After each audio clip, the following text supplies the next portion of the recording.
நம்ம திருப்பி புரிஞ்சிக்க வேண்டியது என்னன்னா, சாதியை ஒழிக்கணும் அப்படின்றதுல அவங்க வந்து நமக்கு முன்னுதாரணமா இல்ல. இல்ல சாதியை கேட்டதுல வேற வேற உதாரணத்துக்கு இன்றைய அமைச்சர் ஐயா துரைமுருகன் அவர்கள் கூட ஒரு இடத்துல பேசும்போது, நான் முதல்ல பெரியார் சந்திக்கும் போது, டேய் நீ என்ன ஆளுன்னு கேட்டாரு.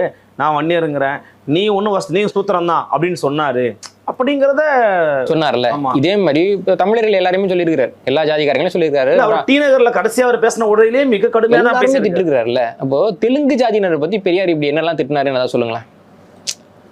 நான் வந்து ஜிடி நாயுடுன்னு பேர் சொன்னேன், உடனே பெரியார் என்ன கூட நாயுடுன்னு நீ சொல்லாத, நாயுடுன்னு என்னன்னு தெரியுமா என்ன திட்டினாருன்னு ஜிடி நாயுடு எங்க பேசியிருக்காரா? இல்ல இப்போ தெலுங்கு ஜாதியினரை உங்க ஜாதி வந்துட்டு இப்படி கிடையாது, இப்படி நீ ஜாதி பேர் போட்டா நான் சூத்திரன்னு சொல்லுவாங்கன்னு ஈவே ராமசாமி அவர்கள் விமர்சித்ததாக ஒரு குறிப்பு காட்டுங்க பார்ப்போம்.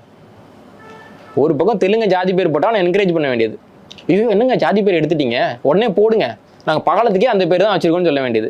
தமிழன் போட்டால் மட்டும் ஐயோ அப்படிலாம் பண்ணக்கூடாது, அதெல்லாம் பண்பாடு கிடையாது, அது கிடையாது, இது கிடையாது, இதெல்லாம் பேரை தூக்குங்கன்னு சொல்ல வேண்டியது. என்ன கதை? அவ்வளோதான் கேட்குறேன். தமிழ்நாட்டில் தெலுங்கர்களாகிய உங்களுக்கு இருக்கக்கூடிய அந்த உரிமை ஏன் தமிழர்களுக்கு இல்லை? தெலுங்கர்களாகிய நீங்கள் அதை பண்ணுறப்ப அது முற்போக்குன்னா, தமிழராகிய நாங்கள் பண்ணால் மட்டும் ஏன் பிற்போக்குன்றது தான் என்னுடைய கேள்வி. தமிழ்நாட்டில் இவ்வளவு தமிழர்கள் ஜாதி பேரை விட்டுட்டோம்ல. இல்லை இன்னைக்கு நம்ம யார் பேரு பின்னாடியுமே ஜாதி இல்லை தானே, அது ஒரு முற்போக்கு அடையாளம் தானே. அது முற்போக்கு அடையாளம்னா அதையும் ஊக்குவிக்க மாட்டேன்றாங்க. அது ஊக்குவிக்கணுங்கிறதான நம்மளுடைய கோரிக்கையா? ஏன் மாட்டேன்றாங்க? இவ்வளவுதான் கேள்வி. ஊக்குவிக்க வேண்டியது. நான் என்ன ஊக்குவிக்காதீங்க நான் சொல்றேன், எல்லாரும் போட்டுங்க நான் சொல்றேன். நான் என்ன சொல்றேன், தமிழ்நாட்டில் இருக்கக்கூடிய எல்லாருக்கும் நீக்குங்க. கேரளாலேருந்து வந்தா பரவாயில்ல மேனன்கிறது நீக்கு, ஆந்திராவிலேருந்து வந்தேன் பரவாயில்ல இந்த பேர்லாம் நீக்குன்னு தானே சொல்றேன். நாங்களாம் நீக்க மாட்டோம். கம்யூனிஸ்ட்ல இருக்கு நீங்க தான் நீக்கிறோம். ராவுலாம் போட்டுக்கிறாங்கல்ல இல்லைங்களா, பேர்லாம் இருக்குல்ல. ராவ் கூட பரவாயில்ல, சில பேர் வந்து ஜாதி பேர், சில பேர் வந்து ராவுன்னா ஆணை குறிக்கிறதுக்காக தான் சில சமூகங்கள்ல இருக்கு போட்டுக்கிறாங்க இல்லைங்களா. ஏன் போட்டுக்கிறாங்க?